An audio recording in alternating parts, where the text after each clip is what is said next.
Akwụkwọ nke Makiavian isi nke 6. Dịka okpueze nke eziokwu nye ndị eze ndị na-eme ya, ndị eze dịrị ihe ziri ezi n'ihi ya, dịka ha meworo okwu Jehova, ya onwe ya ga-anwụkwa n'ìhè nke a na-agaghị enyocha, nke Ishak na Ebraham na Jekọb, Solomọn na Hezekaya, ụlọikwu na ubi ahụ a gbara ogige, ebe ndị eze niile mara mma nke ụlọikwu ha bụ ìhè.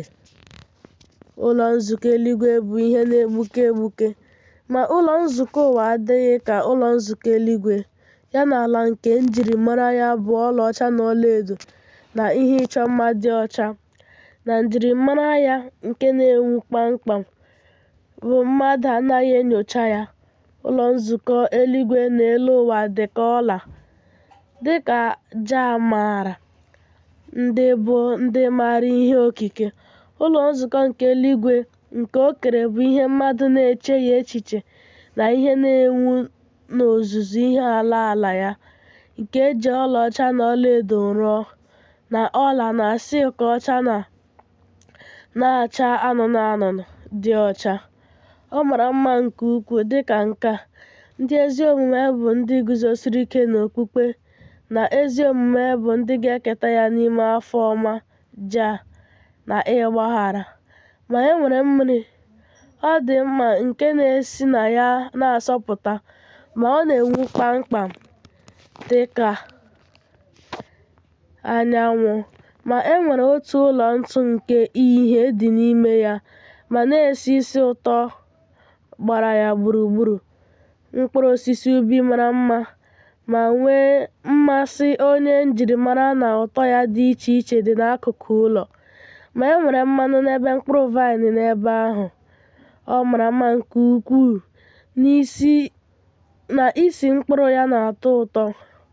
Mgbe onye anụ ahụ na-achị na-abanye n'ime ya, mkpụrụ obi gaara esi na ya kewapụ anụ ahụ na-ahụ ọṅụ nke ukwuu nke dị n'ime ya na-esi na ya pụta. Ndị eze mara mma bụ ndị mere nkwekọrịta ga-adị mma n'ebe ahụ ka a na-asọpụrụ ha n'ebe a na-amata ha n'alaeze nke eluigwe nke na-adị ndụ ruo mgbe ebighị ebi, ebe a na-ahụ ọdịmma.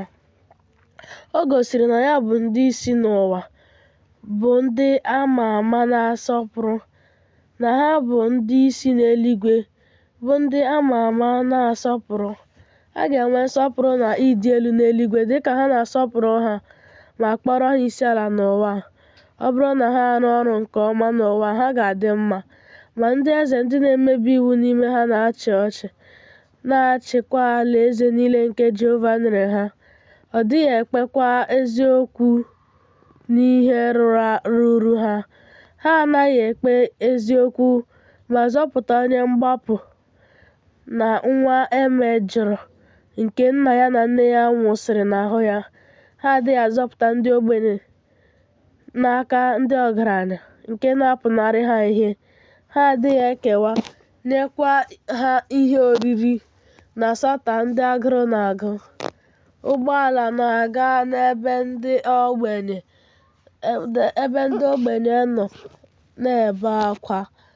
Ya onwe ya ga-emekwa ka ha jere oge ha bụ mgbe oke ụbọchị ahụ ga-abịakwasị ha, mgbe Jehova ga-abịa, na n'ụbọchị iwe ya dakwasịrị ha, dịka Devid kwuru n'ọnụ ya, sị: "Adọla m aka na ntị n'onye ikpe gị, adụkwala m ọdụ n'ọmụma gị n'ụba dịka onye nlekọta ha."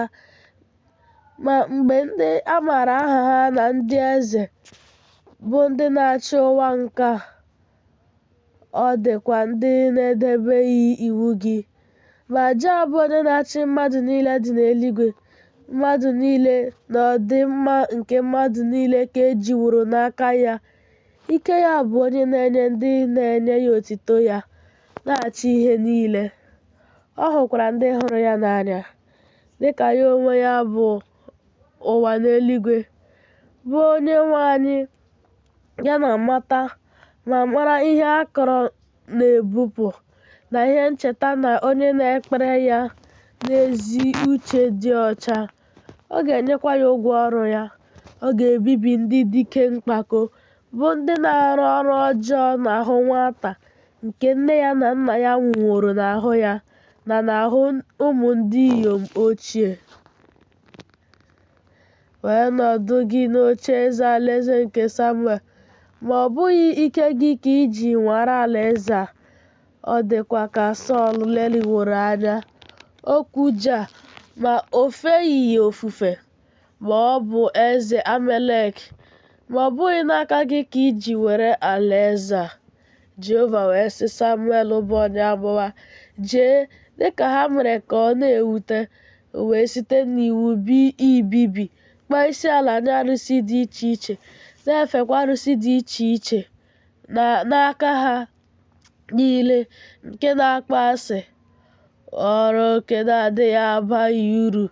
Gwa Sọl sị, garuo n'ala Amalek, mee ka ha laa n'iyi, ma ndị eze niile site n'ahụ mmadụ ruo anụ ụlọ, n'ihi na ihe a ka o zigara Sọl ka o wee kpochapụ ha. Ma ọ zọpụtara eze ha n'ọnwụ. O wee zọpụta ọtụtụ anụ ụlọ, na ịma mma, na ụmụ ndị inyom, na ụmụ okorobịa mara mma n'ọnwụ, n'ihi na ọ ghọgbuworo m ihe ọchị. Ma ọ nụghị iwu, n'ihi na ihe a ka Jehova gwara Samuel bụ onye amụma, jee kee ya alaeze, n'ihi na ya onwe ya na-anọdụ anụ isi nwa Dawid ka o wee bụrụ eze n'Izrel, ma rapara n'ahụ ya mmụọ ọjọọ nke ga-abụ anyagbu tụba ya, dịka ọ jụrụ. Ma ọ bụrụ na mmadụ enye ya alaeze ka o mee, m na-ekwere na mgbe ọ jụrụ ime otu ahụ, m na-achụpụkwara ya n'alaeze ya nke kwesịrị ya. Ma gị onwe gị, gaa gwa ya, ị ga-eleghara Jehova bụ onye kpubere gị okpueze n'isi ya, bụ Izrel, bụ onye debere gị n'elu ya, ma ị ga-abụ eze ya.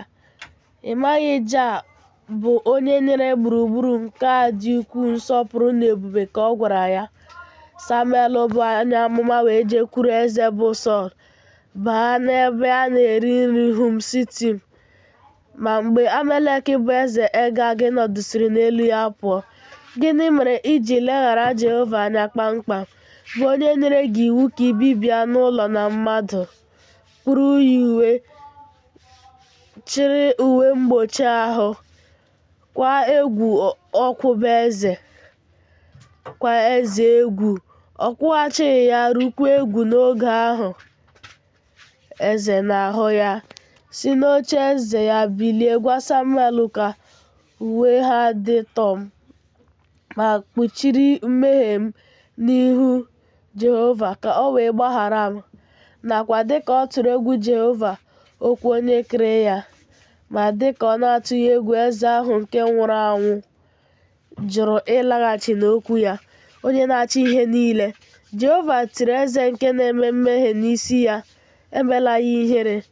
Ọ dịrị ya ka Onyenwe anyị niile dịrị Onyenwe anyị, nke na-achụpụ ndị isi niile na ndị eze niile, ndị na-atụ egwu ya, ma ọ dịghị ndị na-achị ya. Dịka okwu ya si dị, ụmụ ndị ikom Devid ga-ala mgbe na-asọpụrụ ha, ma ụmụnne Sọl ga-ala mgbe e wedara ha ala, n'ihi na o wutere ya, na n'ihi na o bibiri ndị ajọ omume, ndị mere ka o wute ya site n'ọrụ ọjọọ ha. Jehova wee megwara ha, bibie ụmụ ndị ikwu Sọl, n'ihi na adịghị abọ ọbọ bụ onye iro Jehova, mgbe ọ ga-ekwe omume ịbọ ọbọ na ibibi, na mgbe o nwere ikikere. Onye na-adịghị abọ ọbọ na-ebibi onye mmehie, na-adịghịkwa abọ ọbọ na-ebibi onye na-adịghị edebe iwu Jehova, dịka ya onwe ya bụ onye iro Ja. O gburu ndị ezinụlọ Sọl.